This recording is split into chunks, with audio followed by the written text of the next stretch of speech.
Hi, and welcome to episode 10 of the eBPF and Cilium office hours, or otherwise known as eCHO.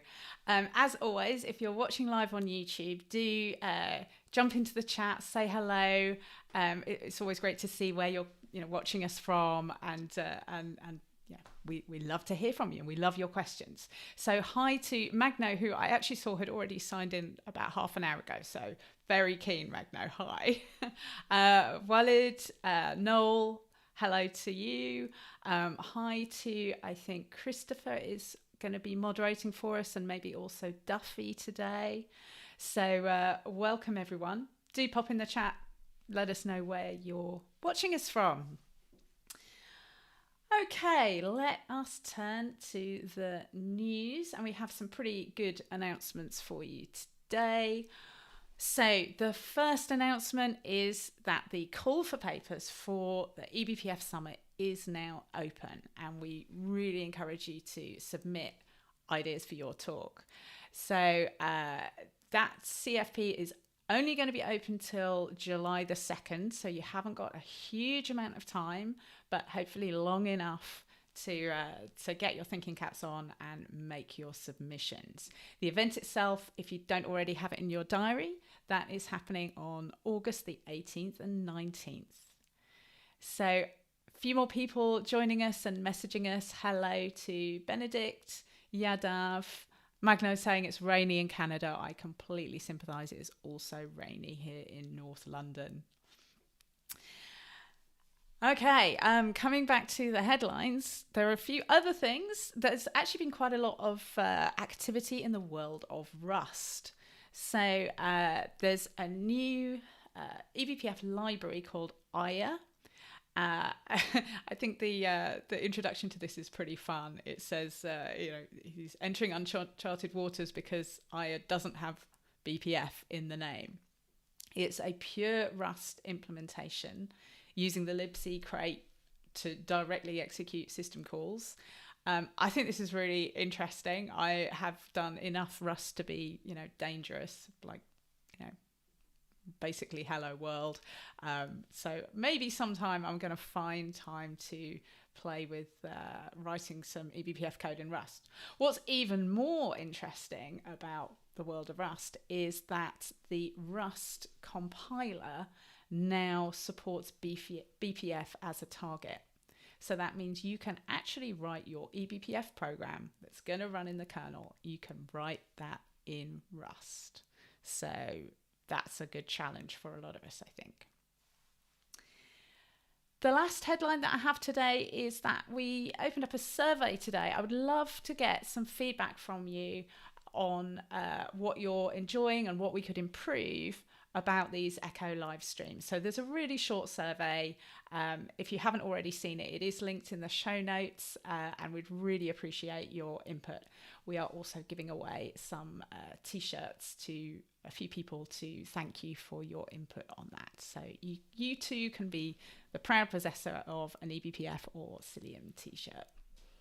A few more people to say hello to. I see Bishan. Walid's saying that he's got sandy storm, I think, from happening in eastern Saudi Arabia. So that sounds very different from what we're experiencing anyway. Magna asking, what would be a good talk submission for beginners on eBPF? I think that's a really great question. Maybe if people out there have comments about what you would like to see in talks, that would be super useful. We've talked in the submission, I think maybe I can even bring it up. There might be, there are some notes here talking about asking you to submit talks about how you're using eBPF or eBPF-based open source projects. We're really interested in hearing about how you're solving real-world problems. But you don't have to be writing the eBPF programs yourself. You could be a user of an eBPF project. That makes a lot of sense to cover those things. Okay, hi to Russell who's joining us. So great to have you all on board with us here today. I think it is time for us to move to the main topic for today.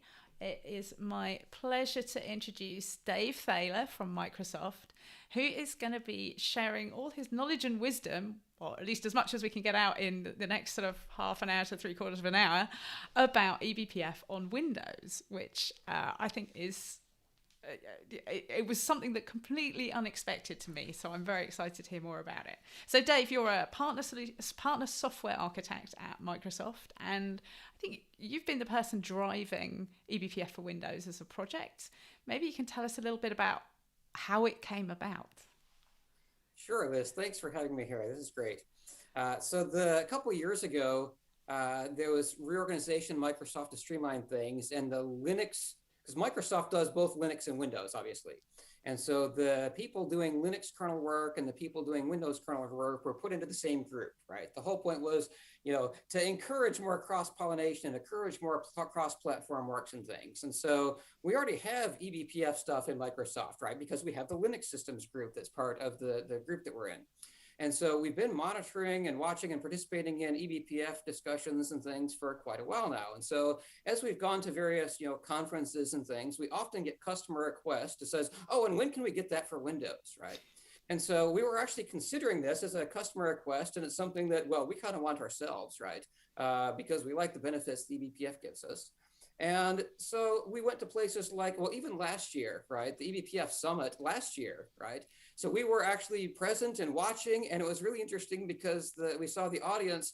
There was a question or two that came from the audience to the presenter that says, when can we get this for Windows? And we're sitting here in the audience that's saying, yeah, exactly. Okay, good point. We heard you, right? We heard you. We listened. This is in response to people like you. If you were the person that brought this up at the eBPF Summit, we heard you. We're answering, right? So it's really due to demand from people like the viewers in the audience here. So that's fantastic. We've got Bishan asking, and I think this is a question for anyone from Apple who might be watching. Bishan's asking, when can I get eBPF on Mac OS? Great question. Okay, so before, in Windows without eBPF, if you want to change the way that the Windows kernel behaves, what's the kind of equivalent of, in Linux, you'd have to write a kernel module. What would you be doing in Windows? Yeah, so the equivalent of a Linux kernel module in Windows would be just a Windows kernel driver. And so if you wanted to do any extensions, if you want to extend or change the functionality in some way, you'd have to write a Windows kernel driver, okay? And that would be calling various public APIs that are exposed by Windows itself. And there's plenty of extensibility points that you can hook into. So you'd write that. But in order for the kernel to actually load it, the driver in a production environment, right? In order for the kernel to load it, the driver itself has to be signed by Microsoft, right? So the Windows kernel won't just load arbitrary drivers, right? Unless you put yourself into like a development mode or whatever, right? In a normal production mode, it'll only load drivers that have a Microsoft signature on it. So that means that after writing the driver, you'd have to send it off to Microsoft to get a signature, okay?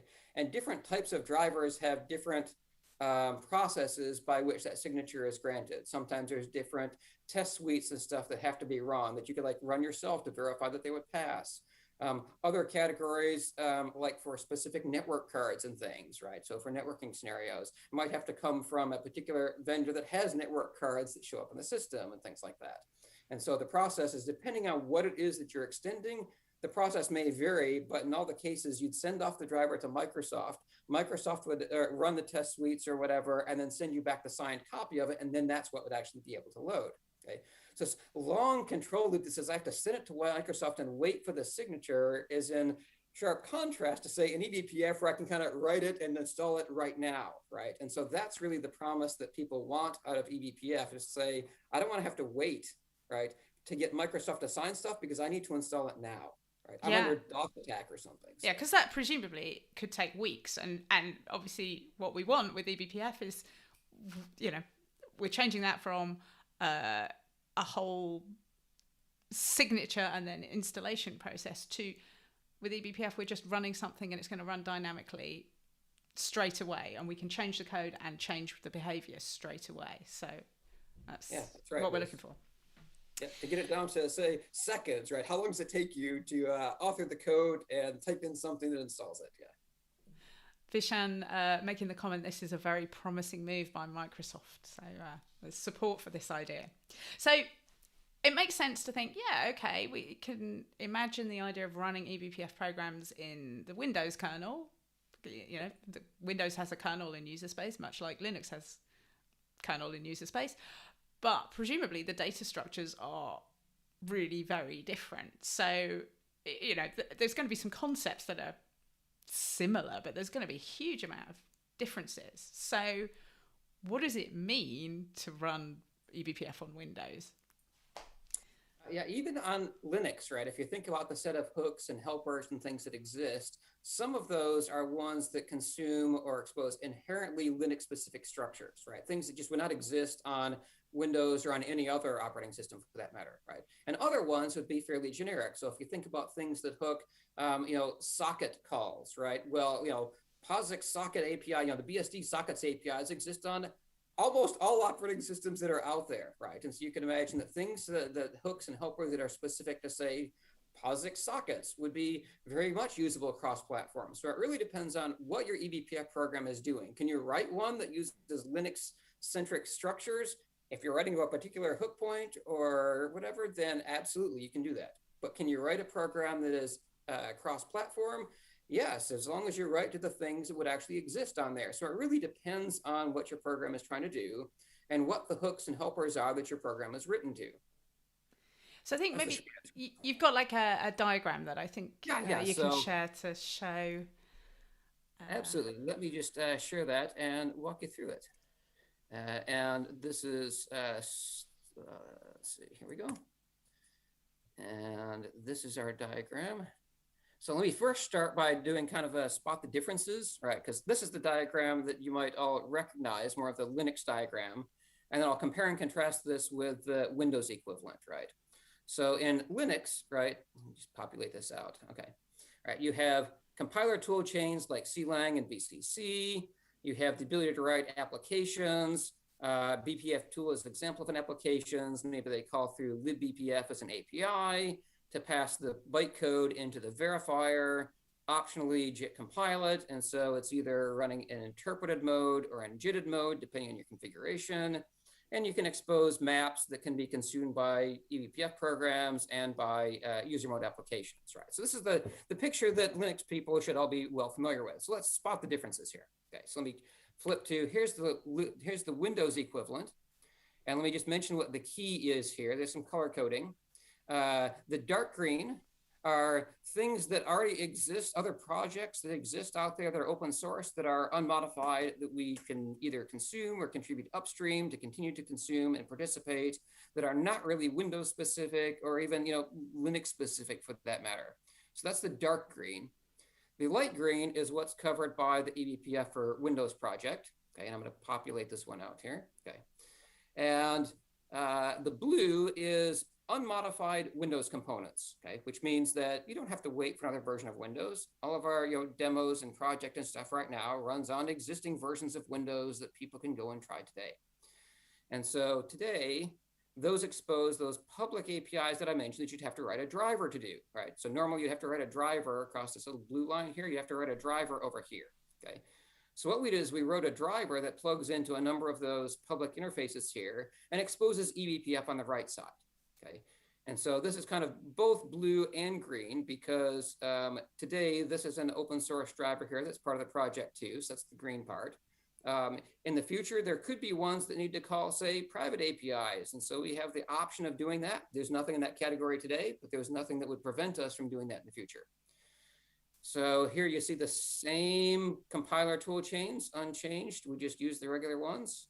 A library here that's part of the project because we want to expose normal APIs like libBPF APIs, but on Linux, those APIs hook the Linux syscalls, right? Well, the Linux syscalls don't exist on Windows, right? So we have to have an alternate implementation of the same APIs. And so that's what this is here. So that this could be the same application like BPF tool or whatever that calls the same APIs with a different implementation that wraps it across different types of syscalls for Windows.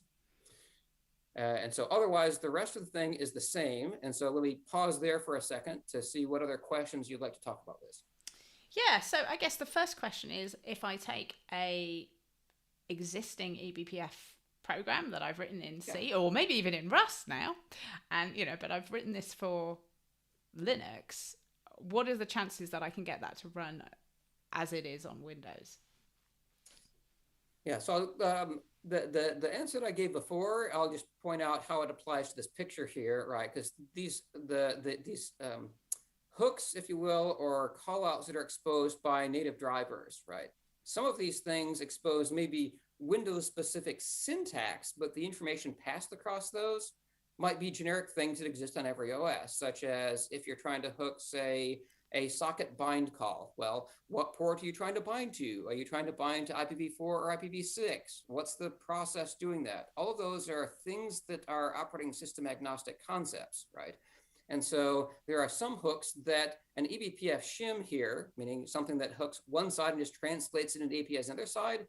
So the green line on the right side here, some of these can be cross-platform hooks and cross-platform helpers exposed for eBPF programs to call for things that make sense that are really cross-platform concepts. And so if you have a program that's written up here, you can write an eBPF program source code for an eBPF program, run it through something like CLang to generate a .o file, take that bytecode, and if that bytecode only calls APIs that are really cross-platform agnostic, then exactly the same .o file can be used to be loaded on both Windows and Linux, right?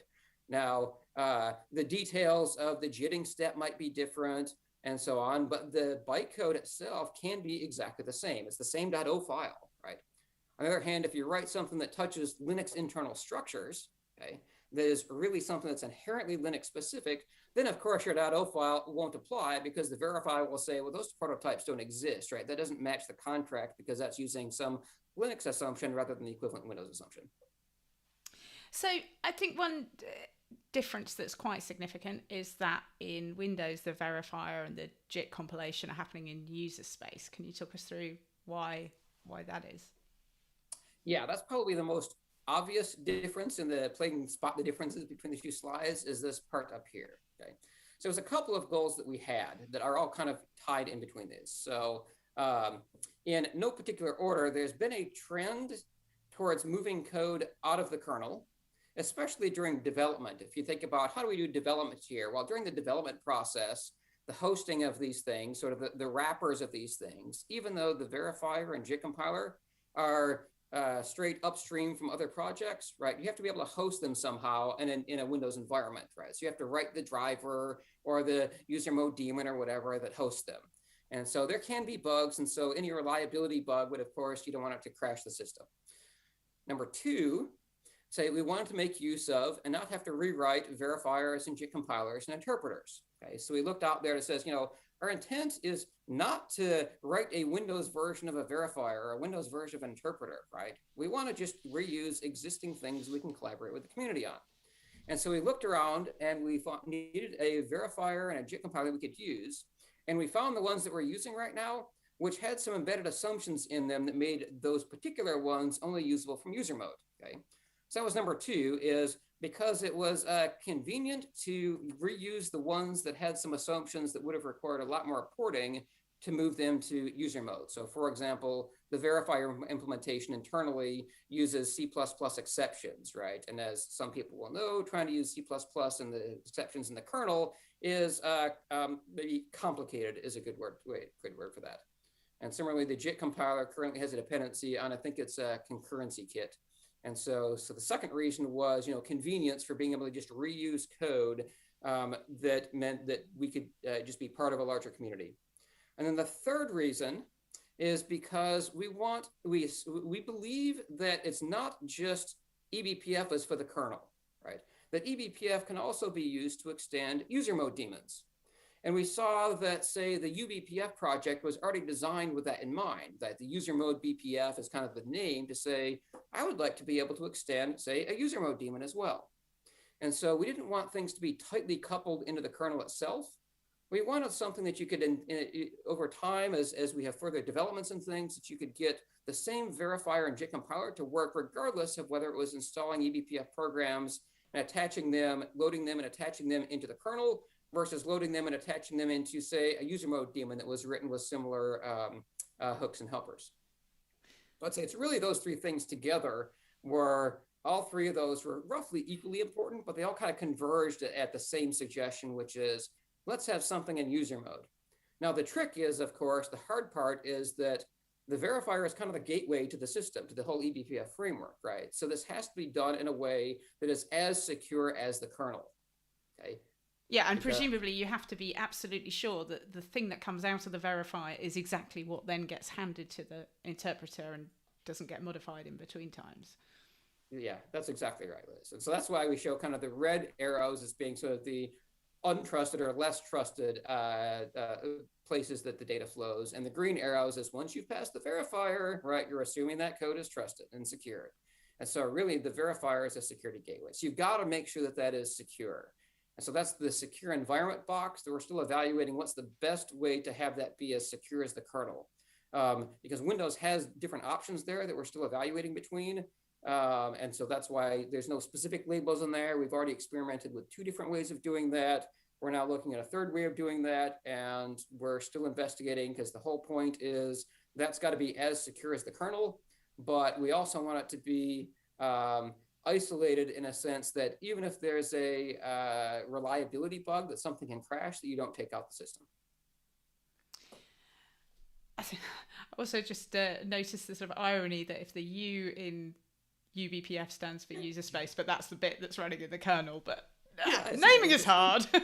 Yeah, isn't that interesting? Yeah, what we found is that the eBPF interpreter did not have any embedded assumptions about it being, in user mode or any dependencies that didn't make sense for the kernel. So it's actually quite easy to just reuse the existing interpreter code. The same couldn't really be said for the JIT compiler, I think, but for the interpreter code, it was easy. So.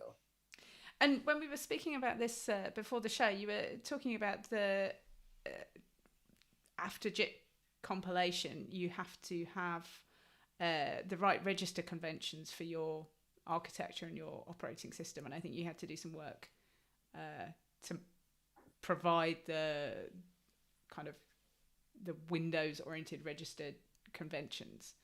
And you contributed those back up to the JIT compiler project, yeah? Yeah, that's right, Liz.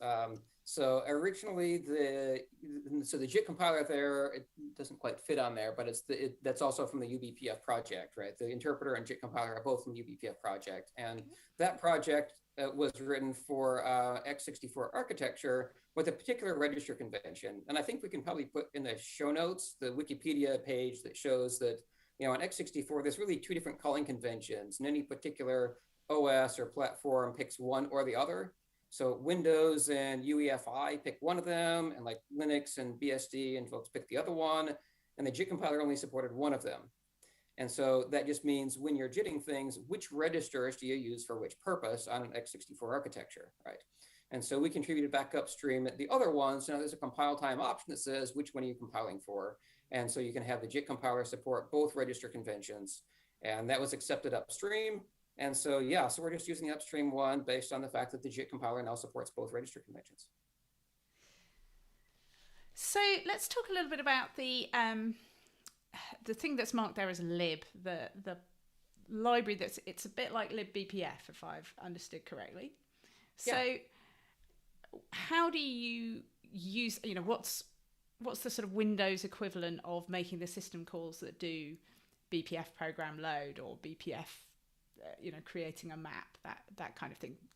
There are like-for-like equivalents in the Windows library?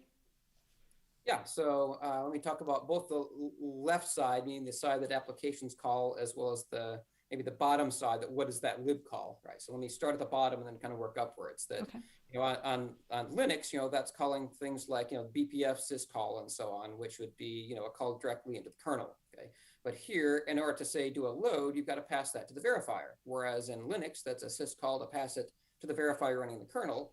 In Windows, or in the eBPF for Windows project, right? Because it's not in Windows, it's on Windows. If you see the labels on the bottom left, you've got to send that over to the user mode daemon, which is inside the secure environment that says, hey, verifier. So the horizontal line there is not a syscall. That is basically a local RPC, right? And so this is wrapping a local RPC call over into the verifier. And the one that goes downward, right, to interact with maps, once maps gets created, that one is the equivalent of a syscall. The Windows term for a syscall is a device ioctl, or sometimes just called ioctl. Similar to in networking, you have ioctl, and other things you have ioctl. So they just call them ioctls in Windows. And so there it's a wrapper around an ioctl that calls into the eBPF core driver. That's the box in the bottom right that interacts with maps. And so the lib box is just a wrapper around those two things. It's a wrapper around local RPC calls over to the verifier, and a wrapper around syscalls, also known as ioctls, down to the eBPF execution context to do other operations like maps and so on. So then on top of that, the top edge of that's called by applications. The intent of that is to be compatible with, meaning the same .h file as libBPF, as you mentioned. There might be additional things if there are things missing in libBPF. We would love to contribute and participate in the libBPF project. There might be cases where we have to do stuff outside of that, but it would be ideal if everything was just the straight libBPF.h API. But that's really a community discussion, right? Where the community gets to decide, does that make sense to extend libBPF in different ways? And if it makes sense to go across platform, then absolutely it would just be the .h file that's the libBPF.h file, right? So that's part of the community discussion we want to participate in. So it's potentially a future there where you can write the same code for the user space side, and it would run on both platforms. That's exactly right. And so one of the test cases that we still have to test is to verify that BPF tool itself, if it just calls the straight APIs across libBPF, then BPF tool should be a prime example in that you can write a program, same source code, same .h file. It works on both Linux and Windows. That is our explicit goal. We hope to be able to achieve that specific goal. We don't know of any counterexamples right now, but as we're developing functionality, if we come up with one, then we will participate in the libBPF community discussion and say, hey, can this be upstreamed? Or does this make sense for it to be a Windows-only API? And whatever we collectively decide is where we'll go, because we want this to be a conversation with the community. And we value input from the rest of the eBPF community. They've been doing this for a long time. So, brilliant. I think it will be a really valuable collaboration. I've got some good questions coming in from the audience. So Matt is asking, how do you test or plan to test the verifier? The Linux one has lots of tests and was fuzzed a bit. Anything similar planned for the Windows one? That's a great example, or a great question, Matt. The verifier, let me just make one point, that the verifier used here is not a Windows verifier. It's different from the Linux kernel verifier, but the verifier used is the preval verifier. The preval verifier was written to be both Linux and Windows. So you could use it, say, with, let's say, eBPF as a project. You are going to be instrumenting user mode daemons on Linux, okay? Then you couldn't use the Linux kernel verifier, but you'd still need a verifier with your eBPF project, because the eBPF project does not include its own verifier, right? And so the point is the preval verifier is, your question actually applies to both Linux and Windows, not just Windows. And so it's an even more interesting question than maybe how it was said on the live stream a second ago. But to answer your question, in the verifier project, which is used as a submodule from this project, there is a set of test suites. The test suites are done with the GitHub workflows. There's a bunch of test cases to verify that correct programs pass, and the inputs for those test cases are pulled from lots of other projects that are actual programs that are part of other test suites, to make sure that the positive cases are accepted by the verifier, okay? Then there's a bunch of negative test cases already built in that say, how do you make sure that verifier isn't passing things that it shouldn't, okay? And so there we couldn't find, I'd say us in collaboration with the maintainers of the verifier project, looked around and says, is there a bunch of great negative examples that can be used? And we couldn't find that many. If you, Matt, or anybody else knows of other great negative examples, then, hey, please share into that project, because I'm sure the maintainers would love to have those be added. So there actually is a fairly good test suite right now that gets run in GitHub. Fuzz testing, yes, we absolutely need fuzz testing. That has not been done yet, and that will certainly be done before we could move this kind of stuff into production. So that's still on the list of stuff that is needed. So great question. We also have a question which I'm going to try and paraphrase from Bishan, because it's quite a long question. but essentially talking about how eBPF can, or some eBPF tools can be used to spot security suspicious events, malware, for example. Does Microsoft have plans in the area of using eBPF for that kind of tool, or is it just limited to network packet filtering type applications? I think there's a couple things tied into there. So certainly eBPF is not just for networking, and on Windows, even though the first two things that we added were networking specific, right? The intent is that on the screen here where it says unchanged component, for example, or e.g. TCP/IP stack, right?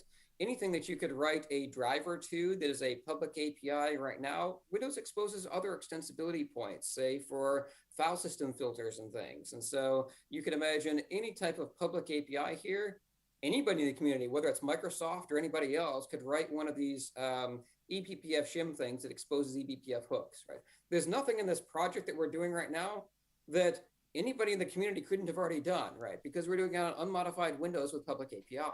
So that's why we opened this up earlier as an intent to collaborate with the community, because we're trying to kickstart this thing to say, we know that we want it ourselves, right? And we think you do too. And so we're going to do things in a way that anybody could have done and can still help with. So that's one story. See, Liz, can you repeat the second half of the question? Then there was something else and I've forgotten what it was. It was really talking about whether there would be solution or tooling for detecting things like security events. Ah, yeah. Gotcha. Yeah. So hopefully I've answered the part about, is it just for networking or not? And the answer is no, that is not the intent. It's just the first ones that we did were networking related because they made for some cool demos. Yeah, not in the intent. So for things that would be built on top of eBPF, right? Right now, our goal is to enable the rest of the community that already has tools that sit on top of eBPF, right? There's lots of other projects and products that other parts of the ecosystem have. And right now, our goal is to enable all of you to take the things that you already have, to have as many of those as possible be easily runnable on Windows, to at least to the extent that the parts that don't use inherently Linux-specific stuff. So our first goal is really to enable you. I wouldn't make any comment as to whether Microsoft would ever plan to or plan not to. I can't comment on that other than right now, that's not the focus, right? The focus is on enabling the community. If we want to do something later, that might be based on requests from the community. As you saw, this whole effort came from, what do we hear demand from you, the customers, the audience, the eBPF community? And so if there's something that you want Microsoft to do, please tell us. But otherwise, assume that our main goal is to enable you, the community, to do it. And I mean, it's still obviously very early stages, but I think you have a couple of use cases that you can already, demonstrate right now. So do you want to talk us through some of those things that it already supports today? Sure. Well, let's see. The easiest way for me to do that would be to give a 2-minute demo, but otherwise I can talk to a couple things. Which do you prefer, Liz? What should we talk through what the couple of examples are, and then we'll show the video to demonstrate it. I do want to make sure I mention one thing here, which will be relevant when we get to the demo, but it's also relevant to one of the last questions that you asked, Liz. As I mentioned, BPF tool and netsh, right? For people not familiar with Windows, netsh is a command line tool that has a bunch of commands in it that people are used to using for configuration and diagnosis and so on. And so the Windows community is used to doing tooling through, command line tools and things through either PowerShell or netsh or both. Whereas, say, the BPF community might be more familiar with BPF tool. Okay, and so our intent here was to make sure that this API can be usable with both of those. So people familiar with netsh can use netsh. People familiar with BPF tool can use BPF tool, because we want to attract both types of administrators, whatever you're familiar with. We want to make sure there's an answer for you. And so there you'll see it. If I ever mention netsh later, I just wanted you to understand what that was. So, all right. So other maybe use cases that we have heard requests for, which is what I'm going to show you a list for. Okay. So not all of these are things that are kind of, on our list of stuff that we know people want. Okay. There we go. Here's the sample eBPF use cases that we have seen demand for, and we've started doing some of these. This is in maybe order of most requested to least requested, maybe. So things like denial of service protection, right? I'm under attack. How do I hook something very low to make sure that the bad packets don't make it up, that kind of thing. Observability, probably one of the most popular use cases for eBPF is just to understand what's going on. I want to be able to see what's going on at different points in the networking stack or the file system stack or in any other trace point. Another one is, I have, let's say I have some in-house application, right? I work for some major company, or maybe I work for a major university, and I have some application that is just for our organization, right? And now something happens in the operating system, and now it's been upgraded, and I'm still using a feature that was from 10 years ago, and it no longer works. And so is there some way I can fix that up? Well, maybe there is, if I can somehow use eBPF to compensate, to give to maybe give the old behavior for on the new platform, right? So we've heard some requests for that. Number 4 is to say, well, I kind of want to do something that can be done with, I'm going to use a networking example. I have a bunch of networking backgrounds, so I like networking examples, but don't take this as being networking specific. I want to do something. I want to set some socket option, for example, but I'm using some middleware that doesn't present the sockets to me. Maybe it presents an HTTP abstraction or something, but I need to set this following socket option on my outgoing HTTP request. How do I do that? Okay. That's what I might call a dev generated, right? When I'm writing my application, how do I insert something to how to reach down lower to set that socket option? Number 5, also popular eBPF things, is I want to do, a custom network encapsulation or redirection, say within my data center. I see that and I'm thinking silly and running on Windows, but yeah, I think that I would love to see that, Liz. Yeah. That's an awesome awesome wouldn't it be awesome? Yeah. Yeah, I think so. Yeah. Number 6, very similar, to say app-specific routing or quality of service. So, for example, I have my app is sending traffic, right? What quality of service marking do I want that to go out, or what route do I want it to take if I want to do overriding or whatever? And then finally, number 7 is, I want to do very similar things for redirecting. So maybe something that's written to bind to port 53, and I want to force that application to bind to port 5353 instead of 53, or 8080 instead of port 80, but the application wasn't written for that, right? And so I can do those kind of things. So all those are things that we've heard requests for, but those are all things that you can kind of already do with eBPF, right? It's just bringing those same scenarios to Windows without having to go through that. I need to write a new driver and I need to have it be signed. So some subset of these are already possible on Windows without having to write drivers, right? But the extensibility of eBPF, I can use additional inputs by calling other helpers and things that I'm used to doing in the eBPF world. So some of these are already possible, but this is kind of a list of what we've heard demand for why people want eBPF on Windows. Okay. And I think you have the video that's showing us, talk us through what the video is going to show us. It's something about port exhaustion, I believe. Yeah, so this is a video where it's just showing an example of a workaround, maybe kind of like in the first category. So the demo is going to show a case where you have an application with a bug in it, right? The application just consumes all the ports. And so that's why it's called a port leak demo.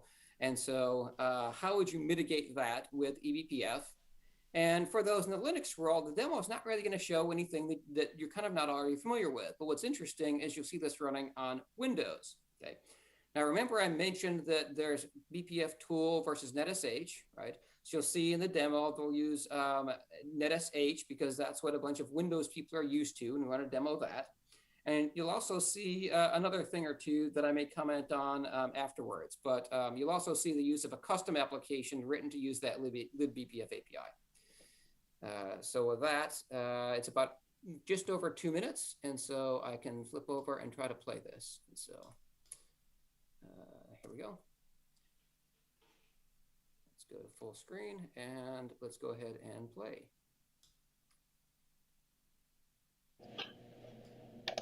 So what we have here is a very simple app that demonstrates a leak of UDP ports. So it's going to bind to all the ports of the ephemeral port range, and you can see it now gets a failure. Likewise, if we attempt to launch Internet Explorer and go to Bing, it fails because can't get any ephemeral ports. So to print that, we have our port quoter app.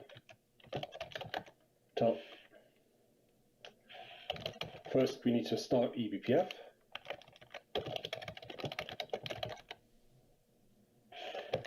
Now we can load the port quoter app. We can then apply a limit to the number of ports, say 1,000 ports. Rerun the port leak. As you can see here, when it hits 1,000 ports, it's not available to bind to additional ports. And our local outbound ports still function. Likewise, we can also see what processes are using ports. So this is implemented using a simple eBPF program. It maintains two maps. First is a hash map of processes as well as the number of ports each process is using, and a second array map that provides the limit that we want to apply. Our program is then called on both bind and unbind. During bind, it captures the name of the process and increments the count, and likewise on unbind decrements. If the process exceeds the limit, it then denies the bind. We can look at from netsh. We can see that the program is loaded and is running in interpret mode rather than JIT mode. Reason for that is that we are running with HVCI on, which prevents injection of JIT code into kernel. All right, there you go, Liz. I think that's really interesting to see, eBPF code, it looks very familiar. It looks like eBPF code that we see in the Linux world, but there it was running in Windows. So I thought it was pretty cool.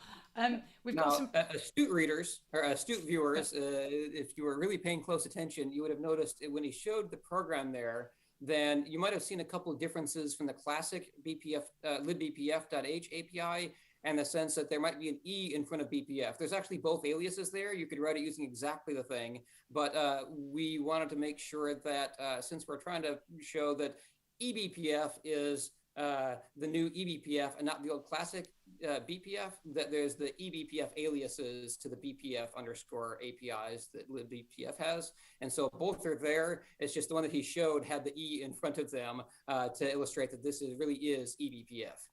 So anyway, so astute readers, I just wanted to point that out. If you were wondering about that, both are there. So there's aliases both ways. So there's some great questions came in. There's a few people who joined that we didn't say hello to. So I'm just going to quickly run back and say, hey, Joe. Hi, Carlos. Hi, Matt. Well, we took Matt's question. Duffy did join us. Alex is here. We've got a great question from him. Daniel likes the idea about Cilium running on Windows. And Carlos says, I paid close attention. The gentleman was not using a code editor with color support. I think maybe it was a little bit small. If it's possible, if we can get a link to the video, maybe we can share that again. So some other way in the show notes. Now, some really great questions. One is, does eBPF on Windows support BTF? Does that even make sense on Windows? We have not gone into that yet. And so the answer currently is no, but it is something that we are definitely looking at. And so if you want to be part of that discussion, by the way, people can file GitHub issues, and we have weekly meetings on Monday mornings Pacific time where anybody in the community is welcome to join and discuss any issues that they would like. And so if you'd like to be part of that discussion, please come and discuss with it, because we're absolutely open to things like that. But have we done anything yet? No. I know. Question from Alex on observability. How deep into the Windows ecosystem do you plan to allow eBPF to go? For instance, will things like Permon, is that Permon or Perfmon? Permon counters be exposed? How about things like SQL Server counters? All great questions.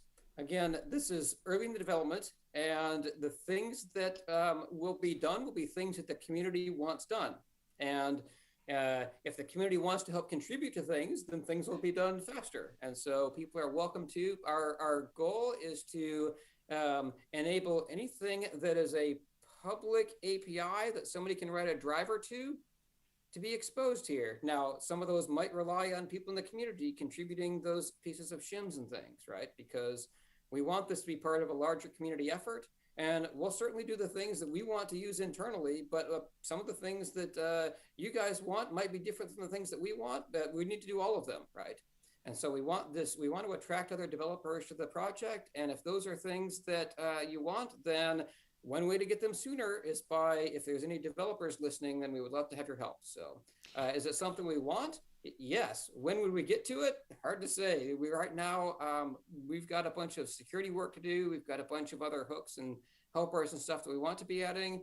Both of those are kind of happening at the same time. Which one is more important? Both. So kind of process question, I guess. If people contribute to an eBPF shim, will it take some time before that would be available in a Windows release? What's the kind of like mechanism for getting your code, into the production environment that's running Windows? Is that? Yeah, sure.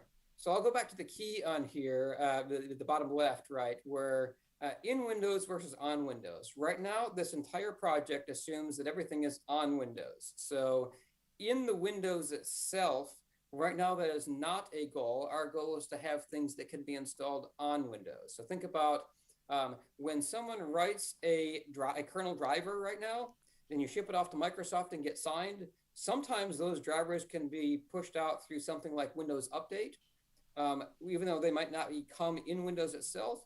Other times they don't have to come out there. They can just be applied. And so there can be other installation packs that anybody can do.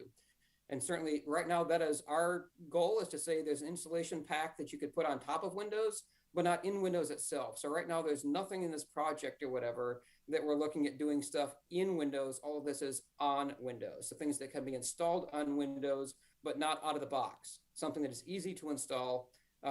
You say you take a classic Windows and then you download or install the following thing, and then it gets this added functionality. Now eBPF was fully there. That's the basis for the project right now.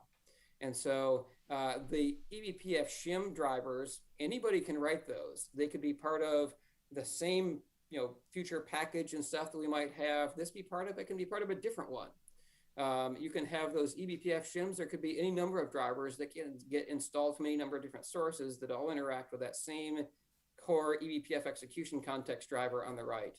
They just enable the whole eBPF ecosystem or framework on top of whatever hooks and helpers they want to expose, or basically anybody that wants to write one of these eBPF shim drivers, or anybody. So like the bottom part of here where it says future eBPF enlightened driver, right? So let's say that you are writing your own kernel driver, because let's say you are from a network card vendor, just to take a networking example. If you're from a networking card and you have your own driver, then you could expose eBPF directly, right? So those future eBPF enlightened drivers, you could see could be open source or closed source or whatever, because anybody can do those things. Now, of course, those drivers and shims have to have a Microsoft signature on it, but once you've done that, then any eBPF programs can be used to extend that without them going through the Microsoft signature path. And I mean, Carlos making the point here that clients are risk averse, and updating the OS can be a long cycle window. Absolutely true. But I think, to be fair, in the Linux world, we've also seen, it's been several years and several kernel versions with eBPF support gradually evolving over time. So it seems the equivalent. Yep. So another really great question from Joe. He's curious what you see as the biggest challenges for the Windows eBPF project. And I guess that could be technical, it could be organizational, it could be community, it could be in many different spheres. So I think right now the biggest challenge is actually technical, and it has to do with the security hardening, right? Because at the end of the day, and we actually had somebody file in our GitHub repository a sort of an Uber issue to track this, which is, when can you get the eBPF execution context driver? When can you get a Microsoft signature on this driver, right? Which is the production signing, right? Because today, even that demo that I showed a minute ago, that was done on a system that allows unsigned drivers. And so you have to put your system in like that development mode or whatever to be able to load unsigned things. And so that demo was running on an unsigned thing because the security hardening wasn't there on the demo. That was a functional demo, not a secure demo. So I think the biggest technical challenge right now is really the security hardening. How do we get people the confidence that eBPF programs are not going to harm their system? Okay. Now, various CVEs and security vulnerabilities, all they do is that degrades the confidence. Where what we want is we want the confidence that somebody can install an eBPF program and be confident that that verifier and the policy around that is protecting you from, say, malware and things. And so one of the trends in, at least in the Windows world, and I hypothesize that this is really not Windows specific going forward, is that there is a security distinction between admin or root, okay, and kernel. Okay, so if you think, well, everybody who's root inherently has kernel privileges. Well, the trend is to try to split those to say, no, in fact, there is a security boundary between those two. And often in the Microsoft world, it is often enforced at the hypervisor level, the fact that there's a distinction between those two. So you saw in that demo there, at the end, it was shown as being, well, this example was being run in interpreted mode because HVCI is on. That it was showing that the hypervisor was enforcing that even if you are root, you cannot install kernel executable code. Okay, and so that's why the JITted path wouldn't work with that setting on, because there's a security distinction between those two. That's an example of why there's a technical challenge here. So what is the secure environment? Is this native code actually running in the kernel execution context, or can this be sandboxed in some way? Can you do that without having major perf differences? Well, if you're running in an interpreter, can you do it? And so those are really where the biggest challenge is right now, is convincing ourselves and the rest of the community that there's not a security issue here, given the fact that that root does not equal to kernel. Okay, and so here we go. This is kind of if you want, anybody wants to take a screen snapshot, this is basically the summary of what I just said. So. Amazing. I've just been thinking about, we were talking about Cilium running on Windows, and then I was thinking, yeah, but what about Kubernetes? But I don't know if people are doing this, like running Kubernetes on WSL. Is that the thing that maps Linux syscalls to Windows? I think it's called WSL. Yeah, WSL is sort of like a container that is on Windows itself. I mean, you can run VMs, you can run WSL, which is more like a container type thing. Mm-hmm. Yeah. Yeah. Carlos saying WSL too. Yeah, correct. I think our imaginations might run away with us about what we could do with this. Yeah, Carlos is correct. It's WSL too. Okay. So if you have any more questions for Dave, now is a really good time to... Alex is saying the syscall translation layer got scrapped. It's a VM now. I hadn't appreciated that. That's good information. Yeah, that's the difference between WSL1 and WSL2. That is the difference, yeah. Yeah. So, as I say, if there are any last questions that you're pondering out there, do type them in now. I guess we have enough time to ask, what's the future vision of eBPF for Windows? So the eBPF for Windows is a project that's in GitHub, that's public. The future vision is really that this project is meant to really only have things in this repo that are inherently Windows specific, right? So that's why we don't want a verifier in there. We don't want an interpreter in there. We don't want a JIT compiler in there, right? Because all of those things, we want those to be cross-platform, that we are just contributing as a member of the community at large to say, we want to remember, we have both Linux and Windows in my group. And so we already do both of those. And of course, there might be other operating systems, such as was asked on the call earlier. Good question. And so things like that, we want there to be cross-platform stuff. So, BPF tool and so on, CLang, BCC are all great examples of things that are really outside of this project. This project should really just be as lightweight as possible. It's just the hosting for things. So an example where we are not there yet, and probably the earliest open GitHub issue in the project right now is the fact that the implementation of maps is today Windows specific. Okay, this is not desired. What we would love is a cross-platform implementation of Windows that we can just host on Windows in the such that the execution context driver and the secure environment, they're just wrappers, right? They're how do you map it to a Windows driver? How do you map it to a Windows equivalent of a user mode daemon, right? Today, the maps implementation is a Windows implementation. This is not desirable. So the future is to really remove things that really should be cross-platform and collaborate with the community.